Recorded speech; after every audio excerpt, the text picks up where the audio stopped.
On a laissé les banquiers à la fin. On va parler d'argent et de financement avec les perspectives de différentes banques, locales, multinationales, régionales. J'ai demandé à Nasser Benjeloun d'animer ce panel, 30 minutes, et ensuite on pourra clôturer ces 2 jours. Je vous en prie, installez-vous. Et je te laisse opérer. Oui, il y a des micros sur les chaises. Good afternoon, everyone. I'm Nasser Benjeloun, Deputy Managing Director at Dream Partners, a real estate asset manager based in Casablanca, with a portfolio of nearly 10 billion dirhams, mainly in retail and the healthcare sector, with the ambition to be a more active investor in the hotel industry as well, and that's why I'm here. Thank you, everyone, for being here, for the last survivors. The panel will be in French and English. These 2 days were full of rich and insightful exchanges. We had the opportunity to listen to leaders in the hotel industry, from operators, investors, representatives of the public authorities, and much more. This last panel will highlight the banker perspective on the sector with a view from local, regional, and multinational bankers. It's a key topic for the future of the tourism sector in Morocco. Understanding the role of financial institutions and how they assess and manage the risk is key for the hotel sector. And from between now to 2030, we talked about creating 150,000 additional beds. Let's put some figures on this. This represents nearly 70,000 additional keys. Just an estimation to put key metrics, general metrics on that. If we take the assumption of a key to be developed at 600,000 dirhams, it represents an effort of investment between 40 to 50 billion dirhams over the 5 or 6 years coming. If we take an LTV, a word that means a lot to people here, it represents 20 to 25 billion dirhams of debt financing over the 5 to 6 years coming. Our goal today is to better understand the opportunities and challenges when it comes to securing financing and how banks can make altogether this process more accessible, efficient, and sustainable in the future. We'll start with a quick presentation of our panelists. Bonjour tout le monde, ravi de prendre part à ce panel pour traiter d'une thématique très intéressante qui arrive à un moment où le Maroc engage des programmes d'investissement très ambitieux en vue, je dirais, d'accueillir un événement très important, celui de la Coupe d'Afrique et de la Coupe du Monde. Donc, Adil Barakat, je suis directeur exécutif en charge de la banque de financement du groupe Tijari Wafa Bank. Et donc, on est plein dedans sur les sujets de financement et comment accompagner, je dirais, cet effort de transformation, je dirais, du Maroc. Donc, il y a eu des avancées notables sur la dernière décennie. Et je pense aujourd'hui, sous les directives et la vision éclairée de Sa Majesté le Roi, que Dieu l'assiste, on a une feuille très ambitieuse en termes d'investissement et surtout pas mal de chantiers, dont un chantier très stratégique, celui du tourisme. Donc, ravi encore une fois de partager avec vous notre vision et comment on conçoit les choses. Merci, Saïd. Lotfi. Merci, Nasser. Hi, everyone. Lotfi Bar, in charge of our estate and hospitality business here in Morocco. Representing EBRD, the European Bank for Construction and Development, an international financial institution covering 40 countries from Morocco to Mongolia, including some large hospitality countries like Turkey, Egypt, Jordan, Greece, Croatia, etc. Here to provide an international perspective, and particularly some lessons learned in other countries and how to support this key sector of the economy, both economically and its social impact. It's BMCI Bank, which is a Pan-African, one of the most important or present Pan-African banks, present in more than 30 countries in Africa, Europe, Asia, and North America. Here, I'm more than happy to take part of this event. I've been here for this 2 days, and I've found it very instructive and very interesting to see the stakeholders of the sector together, trying to give the different points of view and try to construct together this vision and how to be present and how to take benefit of this opportunity today in Morocco to invest and to last also after the 2030. Thank you.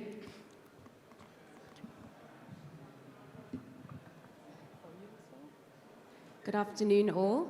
My name is Catherine Hendry. I'm from Nedbank Limited, so we're one of the big 4 banks coming out of South Africa. We are the largest commercial property financier in South Africa. About 5 years ago, we started our Africa book.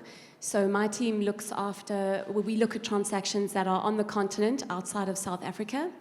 And over that time, we've concluded transactions in about 11 different African jurisdictions. We are committed to the hospitality sector.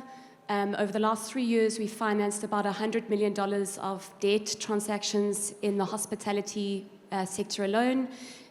So taking into account sort of leverage levels, you can say we've facilitated the investment into about $250 million worth of assets. And we've got an active pipeline where we're looking to grow this. Our pipeline's about another $100 million, and we're actively looking to participate and support the sector meaningfully. Thank you. Thank you, Catherine. Let's dive into the topic and give an overview of the debt existing solutions in the market. Si Adil, pouvez-vous partager avec nous quel rôle joue Tijari pour promouvoir le secteur touristique dans son ensemble et son écosystème? En fait, Tijari Wafa Bank, à l'instar, je dirais, des autres banques marocaines, considère ce secteur comme un secteur stratégique. Je dirais, il y a eu déjà la construction, je dirais, de ce secteur, les 289 000 lits aujourd'hui.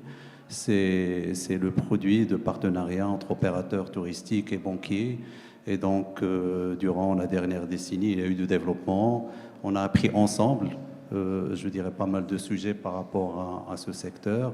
Et aujourd'hui, la nouvelle vision et les chiffres très encourageants post-pandémie nous stimulent, je dirais, pour accompagner davantage. Et donc là, nous regardons de très près et on sait que le Maroc est également regardé par des investisseurs étrangers également sur ce segment. Et notre rôle, c'est d'accompagner avec un rationnel économique derrière la capacité additionnelle lorsqu'elle est justifiée, en capitalisant sur les expériences antérieures. Nous participons également indirectement à la préparation de l'infrastructure nécessaire pour l'essor de ce secteur, notamment en termes de mobilité. Tout ce qui va être fait sur la LGV, c'est également de l'accompagnement bancaire derrière, sur les autoroutes, sur la mobilité interville. Donc c'est quelque chose qui entre également dans notre souci. Ce n'est pas que de l'hôtellerie uniquement, c'est l'hôtellerie et son écosystème. Et sur l'écosystème autour des opérateurs hôteliers, il y a 80% de PME, de TPE, d'accord, où là, nous apportons notre soutien à la fois financier et non financier, à travers également notre dispositif d'Al-Muqawil, où on est en train d'apporter un soutien important. On a joué un rôle très très important sur le dispositif Intelaqa pour également pousser ces gens à s'organiser, à intégrer le paramètre financier, parce que là-dedans, Comme vous le savez très bien, c'est un employeur important, ce secteur, directement et indirectement. Et donc, notre souci d'accompagnement avec nos partenaires qui sont les opérateurs organisés, etc., c'est que tout le monde doit tirer profit de cette valeur à développer davantage. Je rappelle qu'on est encore à 7% du PIB, d'accord ? Des économies africaines sont encore à 3,5%, mais des pays comparables sur d'autres continents, ils sont à 10%, d'accord, de 10-15% du PIB. Donc on a encore des marges de progression, d'accord. Je dirais la feuille qui est devant nous, elle est ambitieuse, on est prédisposé pour l'accompagner, mais ensemble avec les opérateurs, il faut qu'on capitalise sur les acquis, sur les erreurs du passé, d'accord, pour être sur un développement serein, d'accord, et une pérennité sur le long terme pour ce secteur d'activité.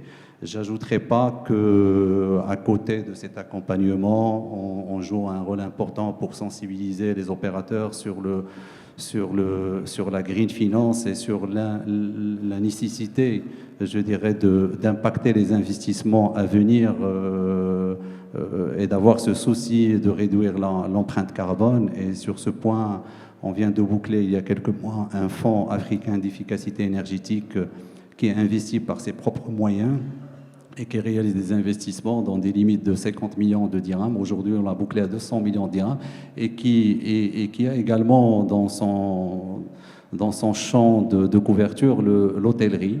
Et donc qui est rémunéré, ça coûte absolument rien par un opérateur, il est rémunéré sur l'économie d'énergie. Également un rôle important que nous jouons en tant que banque régionale et également internationale, c'est également vendre le Maroc, faciliter les alliances entre investisseurs étrangers et investisseurs marocains, parce que nous estimons que aller sur les chiffres que tu viens d'annoncer, les 150 000 chambres, c'est réalisable. La capacité de financement existe chez les banques, mais il faut les marchés, d'accord ?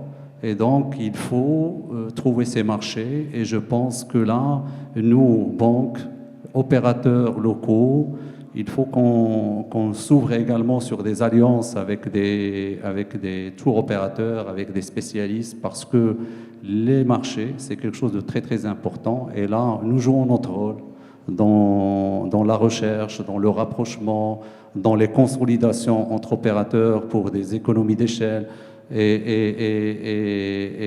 dans le conseil.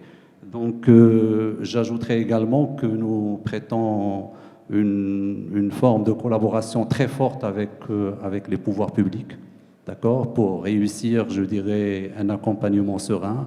On l'a démontré sur le Cap Hospitality, d'accord, où déjà on a déployé notre force commerciale dans toutes les régions, parce qu'il ne faut pas toucher que les clients informés, avisés, les clients incitent, mais il faut descendre également aux petits opérateurs hôteliers, le sensibiliser sur les avantages, parce que quand même c'est un produit, c'est une première, où banquiers et pouvoirs publics apportent un financement sans service de la dette pour la rénovation, parce qu'on a de la capacité, il faut la remettre à niveau. Et là, je pense que depuis le Covid, on l'a démontré également sur le Daman Relance, et on a vu juste, et on a sauvegardé quand même un TUSI où les banques ont joué un rôle très très important. Donc on va rester sur cette façon de faire, construire quelque chose réaliste, d'accord, construire des alliances avec les opérateurs locaux, sortir de nos territoires, observer ailleurs et aller à la recherche de marché. Merci, Siadil. Iman, from Bank of Africa point of view, can you describe your approach and the solution provided to hotel investors, and maybe a word as well on the Cap Hospitality program? Okay, so as mentioned by Adil, all the banks operate today in order to support different sectors, and today tourism is one of them. We are present, we support. As Bank of Africa Group, we are not only on the financing or support part, but we are also an investor, as we hold some shares as a group of RISMA. We are today operating and we support our customers in order to go through their projects development. So we are also in the greenfield projects we are interested in. It will depend on many items actually. We study in depth and we customize the offer to each demand. So we receive some customers, we discuss their needs, and we try to propose a tailored solution in order to meet their requests. So for greenfield, for example, we can imagine some financing through Cap Access, which is also a program financed or co-financed with the Fonds Mohamed VI for the investments. To support the equity capacity of the investor.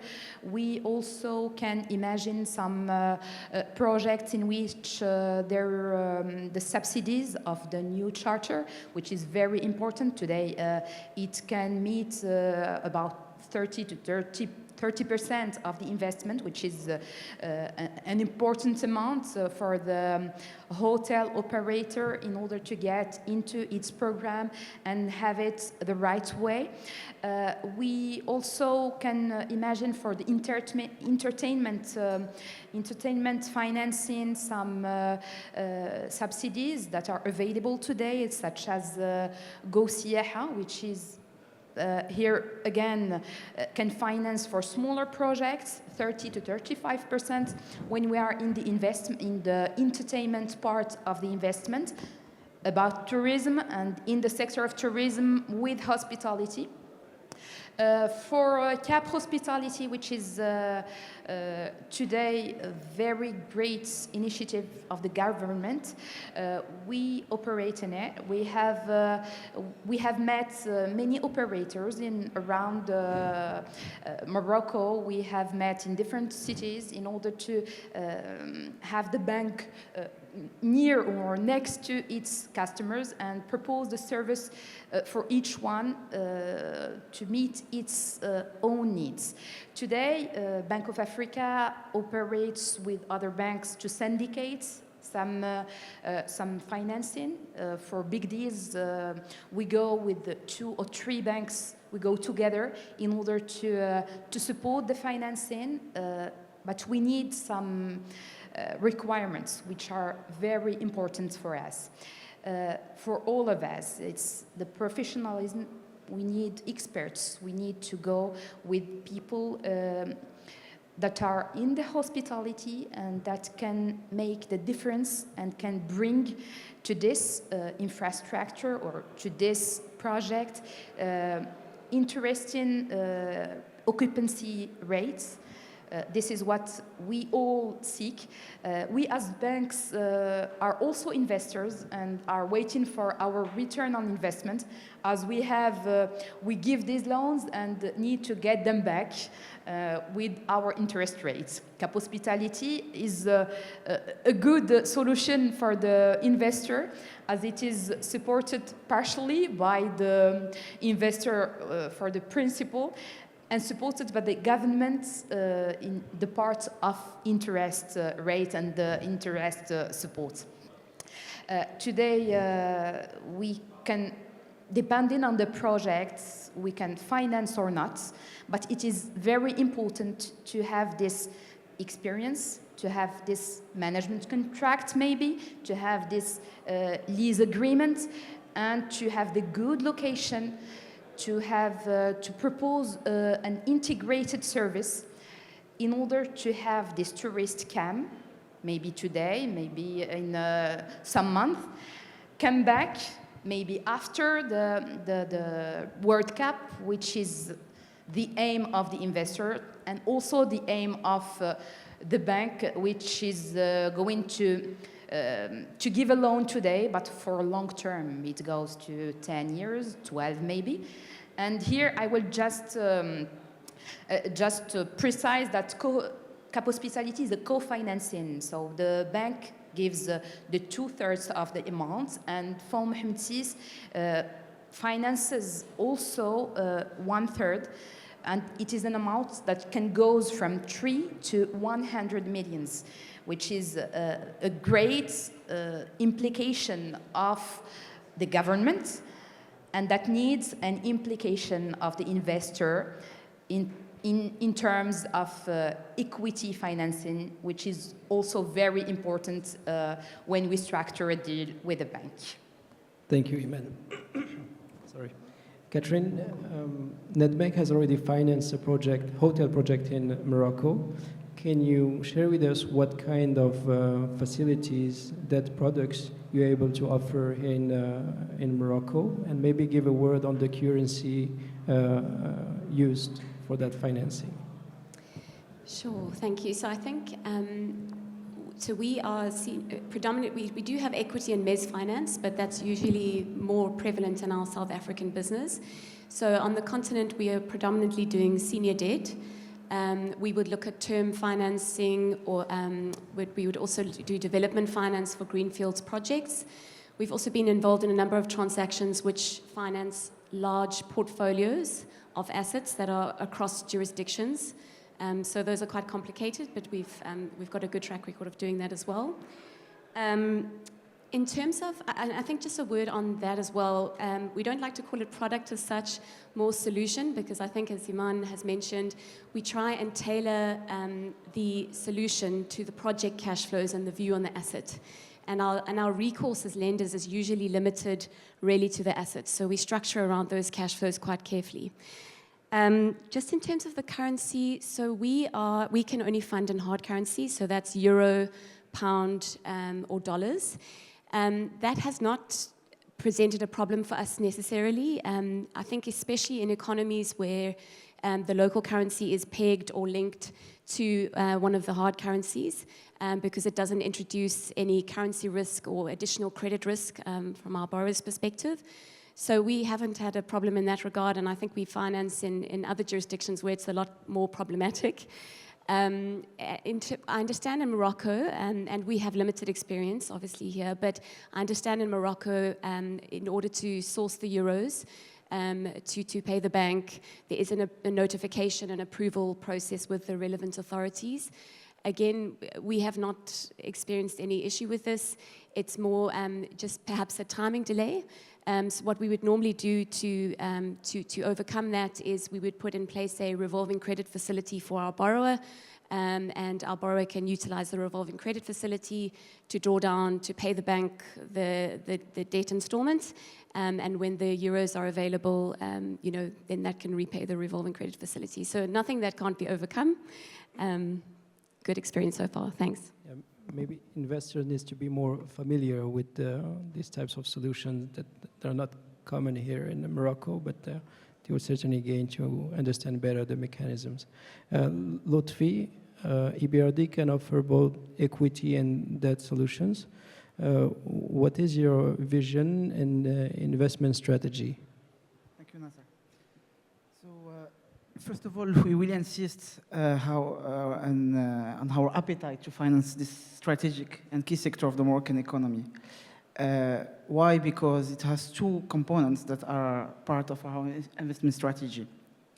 First, the sustainable development angle, which is related, to the green buildings, certified buildings like EDGE, LEED, etc. Blue economy, water and resource efficiency. So sustainability is key. The second angle, it's about inclusive development. As I mentioned, it's an important sector of the economy, representing 7-8% of the GDP, but also a lot of unemployment. Here, we would focus on skills, training, academy. One of the issues of the sector is the trained skills. So clearly, anything we can do about that, about women in business, but also the ability to develop destination, new area, urban regenerations. So a lot to be done here. You can tell me how we want to do that. As you mentioned, as an international financial institution, we can invest across the capital structure in equity and debt. So from senior debt to minority equity investor, and everything between, like project finance, mezzanine, bonds, etc. We have the particularity of being able to do hard currency and Moroccan dirham, so we can be additional here. But also being able to be part of consortium with our colleagues from the Moroccan banks or international banks. We have the ability to also finance portfolio, restructuring, so really a lot of flexibility, tailor-made structured finance for the clients. And we have a proper proven track record doing that. For instance, we invest roughly 13 billion euros per year in 40 countries of operation. We have a current portfolio of 5 billion euros in Morocco. In the sector itself, we have done roughly 5 billion over the last few years, with a lot of lessons learned in large hospitality countries like, Turkey, Greece, Egypt, so a lot of previous experience and mistakes to avoid to recover your money. And lastly, one of our differentiator is that we're able to mobilize donor funds for the green elements we mentioned. So we can bring some subsidies to our clients, both directly or indirectly to green lines with our colleagues from the Moroccan banks, like we have dedicated GEF lines with BOA or other banks in the country to reach to smaller projects, because our tickets are roughly between 5 million euros to 200 million euros. Thank you. Thank you, Lotfi. Thank you, Lotfi. Si Adil, vous avez été impliqué dans le financement de nombreux projets, comme vous l'avez indiqué au départ. Pouvez-vous partager avec nous les défis rencontrés lors de la mise en place des financements, en tout cas les défis récurrents, et de la mise en place de ces financements à leur pilotage sur la durée? Oui, donc c'est une question très très pertinente. Et moi, je vais vous répondre par rapport à un vécu, je dirais, de 15 ans d'observation, de 15 ans de traitement de dossiers de financement. C'est qu'un opérateur hôtelier ainsi que son partenaire banquier ont beaucoup de défis. Il y a des défis à surmonter depuis la décision de l'investissement et durant toute la durée de vie de l'hôtel. Le premier défi, c'est le choix du business model et la réussite du plan d'affaires. Et je peux vous dire, donc, sur les dossiers qu'on a traités, que j'ai observés de près, que toujours il y a des écarts. Et des écarts qu'on peut justifier, qui sont imposés par la nature, je dirais, du produit qu'on met en vente, parce qu'il dépend d'un certain nombre d'aléas et de facteurs, et également parce qu'il y a un sujet de manquement de la donnée, etc. Ce n'est pas un manque de volonté de l'opérateur, mais c'est un défi de poser le business model et de réussir le plan d'affaires, parce qu'on le remarque, il y a des écarts, et parfois il y a des écarts très très frappants, d'accord, où on se retrouve en cours de projet en train de modifier le business plan et de réadapter le projet, etc. Et donc, et lorsqu'il y a ça, il y a des répercussions assez importantes, parce qu'on se retrouve en même temps sur des sujets de dépassement sur le programme d'investissement, sur est-ce qu'il y a la capacité de suivre ou non. Et donc pour moi, ça c'est un défi que l'opérateur hôtelier rencontre, que son banquier également, et qui doivent gérer pour faire aboutir un actif hôtelier. Le deuxième défi, c'est celui de l'equity et des fonds propres. Et on va parler dans toute la franchise. L'historique n'était pas plein que de succès. Il y a eu de la dérive, il y a eu des dossiers qui ont tombé. Et aujourd'hui, ce n'est pas un manque de volonté, c'est perçu. L'investissement dans l'hôtellerie, il présente un certain risque. Et donc, on ne peut pas concevoir un financement sans equity. Parce qu'on reçoit parfois des dossiers où un opérateur veut se lancer sans fonds propres, où il veut exercer son effet de levier au maximum. Ça peut marcher sur d'autres secteurs d'activité. L'hôtellerie, un défi important, ça nécessite quand même un coussin de sécurité qui parfois s'avère nécessaire dans les moments difficiles. Et ça, pour l'opérateur, c'est un défi lorsqu'on sait que c'est des investissements capitalistiques. se doter de 30% de fonds propres, il faut les avoir. Mais je pense aujourd'hui avec les produits lancés par les pouvoirs publics, notamment par le Fonds Mohamed VI, le CAP Access, le CAP Hospitalité, c'est une façon. Mais il faut également avoir des opérateurs ouverts à des financements alternatifs en quasi-fonds propres et s'ouvrir également à des opérateurs pour ce sujet, il est vital. Et donc, c'est un défi pour nous, les banquiers, et également pour les opérateurs. Au moment de la réalisation, et donc lorsqu'on ouvre, moi, aujourd'hui, c'est des choses que j'ai vécues sur un certain nombre de dossiers qui parfois un peu ignorés, et notamment de la part des investisseurs étrangers, c'est le risque administratif. D'accord, lorsqu'un projet hôtelier commence et qu'on rate une autorisation douanière, ou lorsqu'on dérive par rapport à un plan, ou parce qu'on se trompe du choix de la société qui va construire, je peux vous dire que les dégâts, d'accord, sont énormes. Et donc aujourd'hui, opérateurs et banquiers, on a ce défi de se mettre. Donc, c'est une industrie, c'est pas un immeuble où on va construire, on va mettre des chambres, etc. Et donc, ça suppose au préalable des due deals techniques, ça suppose le choix d'une société de travaux publics qui va réaliser les travaux qui est un peu plus cher, mais il a une réputation, il a un track record, il a un engagement de réaliser le projet, de le faire aboutir à temps. Et donc, pour moi, c'est un défi important dans la réalisation de projets. Après, lorsque ça démarre, je peux vous dire qu'on laisse derrière nous un certain nombre de risques et on entre dans une phase qui est la phase du développement où il faut prendre également des défis d'une gestion rigoureuse, d'accord, du cash. Et on garde à l'esprit qu'il y a eu, même sur des hôtels de premier ordre, qu'il y a eu du risque opérationnel sur la gestion de cash et qu'on découvre après qu'il y a des trous, etc. Donc, pour moi, la gestion du cash d'une manière rigoureuse grâce à la digitalisation des process, à la réduction de la manipulation du cash, c'est quelque chose de très, très important.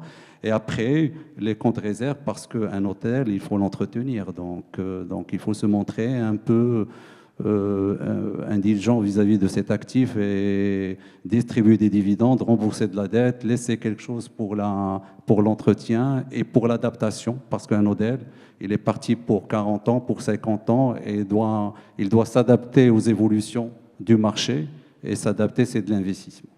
Donc pour moi, c'est des défis surmontables que j'ai touchés de près, d'accord. Je dirais, j'ai 30 ans de banque et sur le financement, j'ai passé une vingtaine d'années et sur le tourisme, je partage avec vous des cas concrets. Merci, Siadil. Donc, plus d'equity, meilleur professionnalisme. Pas plus d'equity. On ne peut pas faire, d'un point de vue, on ne peut pas faire de l'hôtellerie à 15% d'equity. On peut faire de l'énergie renouvelable à ce niveau-là lorsque tu es un acheteur et tu es un productif, tu fais les due deals, d'accord, parce que ça va tourner, tu vas vendre et tu as un produit de première nécessité, d'accord. Sur de l'hôtellerie, tu as de la consommation capitalistique, tu as des frais de démarrage et tu as de la incertitude. Donc, sur 20 ans, tu ne vas jamais passer un cycle de 5 ans, de 10 ans sans problème. C'est du jamais vu.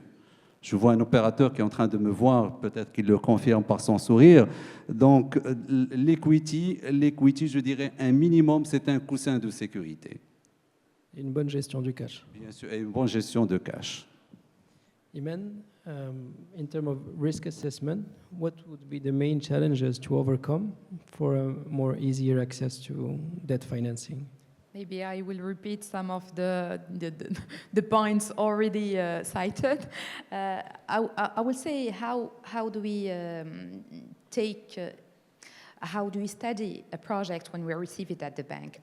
We first see who is there, with whom are we dealing. does it have does he have all the ingredients in order to hold this project and go on its in its construction and in its development and management, or does he or she needs support? So this is the first pillar, and when we are comfortable with that point, we go into the project and its specific characteristics. So we go on visits and try to have the appreciation of with our point of view as bankers. We are not professionals, for sure.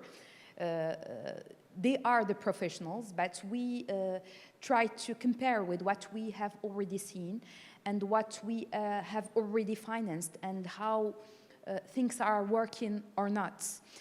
So this is the part. And the other part is also this capacity to have, for example, this contact or this good relationship with the operators in order to have these foreign customers come back, to have these local and Moroccan customers also come and together fulfill this occupancy rate, I will say again.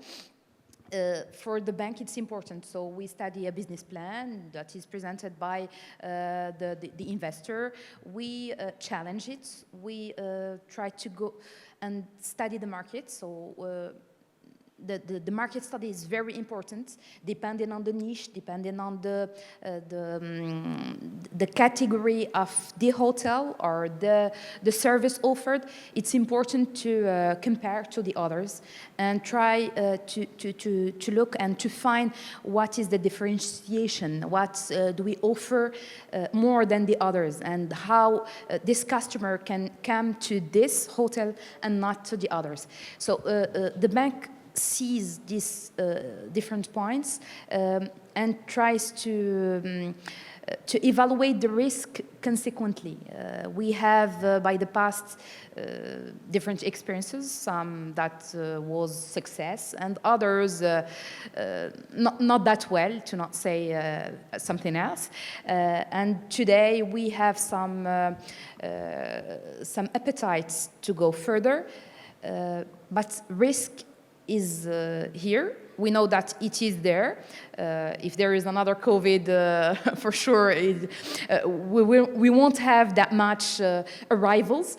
These last 2 years, we have seen good arrival rates evolution. We have seen good occupancy rates in different cities and with different hotels. For some, there is a need for modernization. For others, it is okay. They are suitable and can receive the worldwide customer that will come today and will not tomorrow go to another country or go to Spain as an alternative.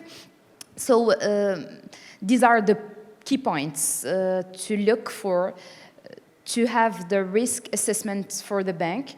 And go further on the financing, and we will structure the amounts depending on the project. We will maybe challenge it with some technical studies to see if the program is suitable, is supportable, and then we go on the appropriate term for this financing. We can restructure it. We have done that by the past, but the objective is not to go on different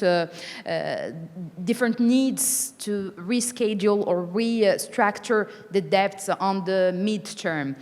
Today, the risk assessment is very, I can say, very intense in this sector, and this is not to.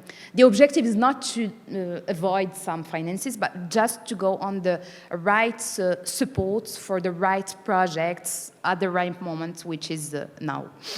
Thank you, Iman. Catherine, if you were to compare the Moroccan market with the other countries in which you operate, what would be the strengths and maybe the areas of improvements here in Morocco? Thanks, Asir. At a macro level, I think the macroeconomic fundamentals of Morocco are good. You've got strong GDP growth, you've got population growth, a relatively diversified economy, and I think also positive momentum in export earnings and things. These are important considerations for us outside in, because country rating is a big determinant of our risk models and our risk appetite framework. So I'd say that's the first thing. The second thing is, obviously, I alluded to it earlier, is availability to foreign currency. Obviously, we lend in euros, so the ability to for there to be liquidity of euros is an important consideration for us. But as mentioned, nothing that can't be overcome, and we certainly lend in more difficult jurisdictions than this.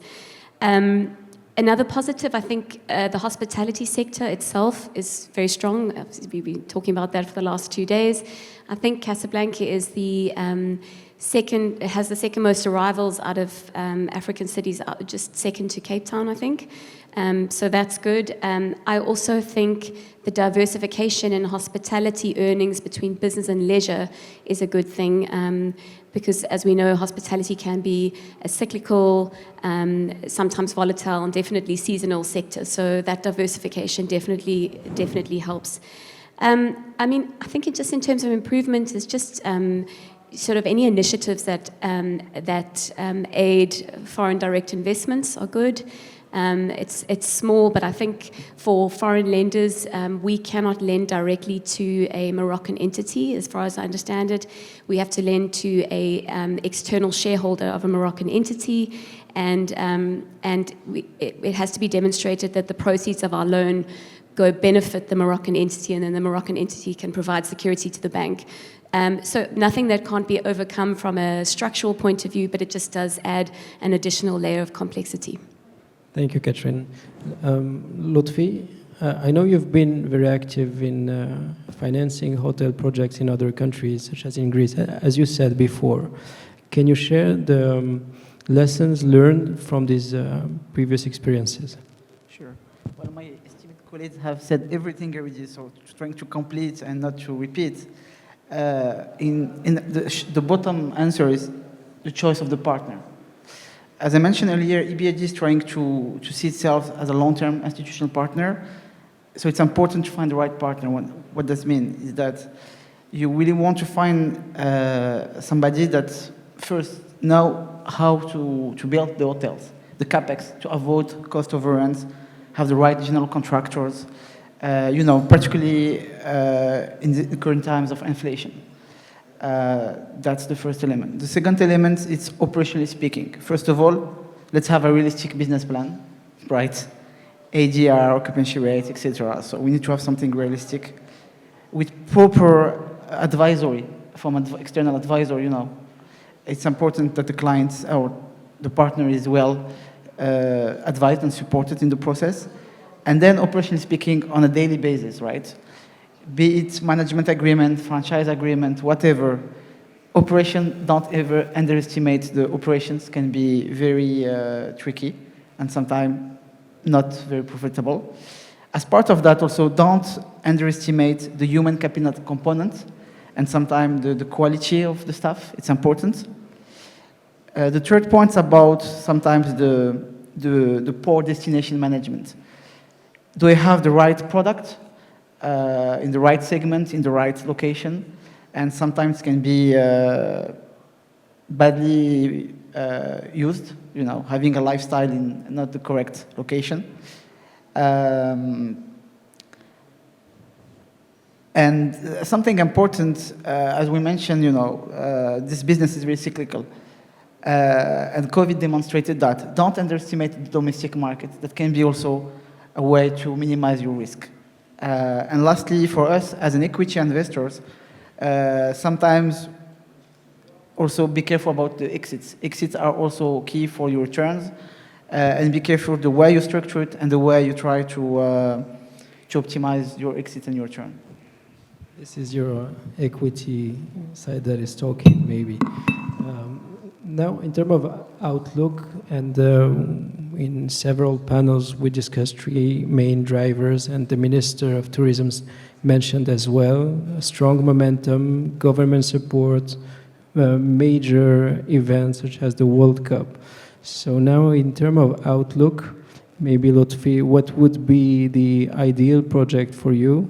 What would be the requirements from your point of view? Okay, let's try to finish on a positive note, right? Because we discussed the challenges. The question of investing in Morocco is not if, but when. And the question when, it's now, because 2:30 is tomorrow, right? We discussed the number of rooms and keys. It needs time to be prepared. So, however, you need to support, again, the right partners, the right sponsors. The question about should we go brownfield, think about restructuring some assets, or greenfield, which segments, which destinations, it needs to be analyzed. But clearly there are a lot of opportunities. The question about urban generation, developing destination that's starting to be developed. Clearly there are a lot of opportunities. From our side, we really want to find the right partner with the right market positioning and the proven track record on operational side.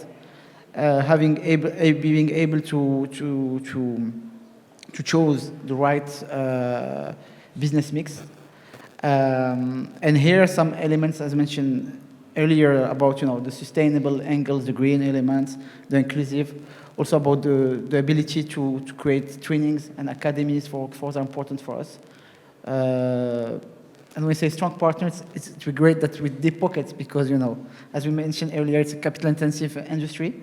And we would like to support the risk and invest, but again, in a way to mitigate the risk. Thank you, Lotfi. And I'll add, I know Lotfi very well. He loves market studies, so to anyone submitting credit application to Lotfi, be sure to have the maximum market studies. Iman and Catherine, maybe can you share some recommendations to maybe the hotel investors here on how they should prepare, structure their credit application so that it meets your expectations? Market study, to go back to Lotfi's. Okay.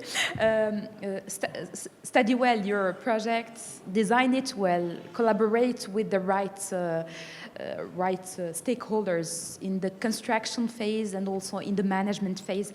It's important to have the human resources also for the right service and the appropriate service to offer. We can't see that as banks, so we can't evaluate it when we are studying the financing, but we need to feel it. And today it's proven by the professionals that these aspects are the key factors in order to have a successful project on the long term.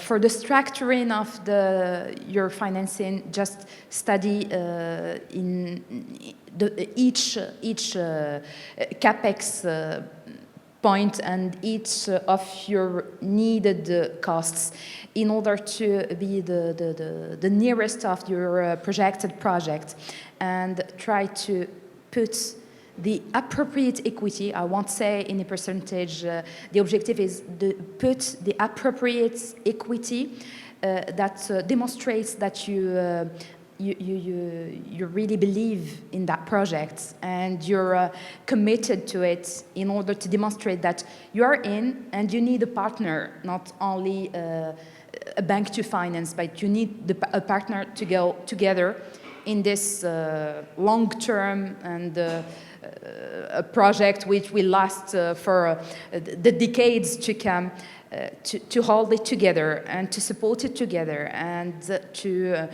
present an offer for this customer experience, to have it for the Moroccan market and to market it today, here and abroad.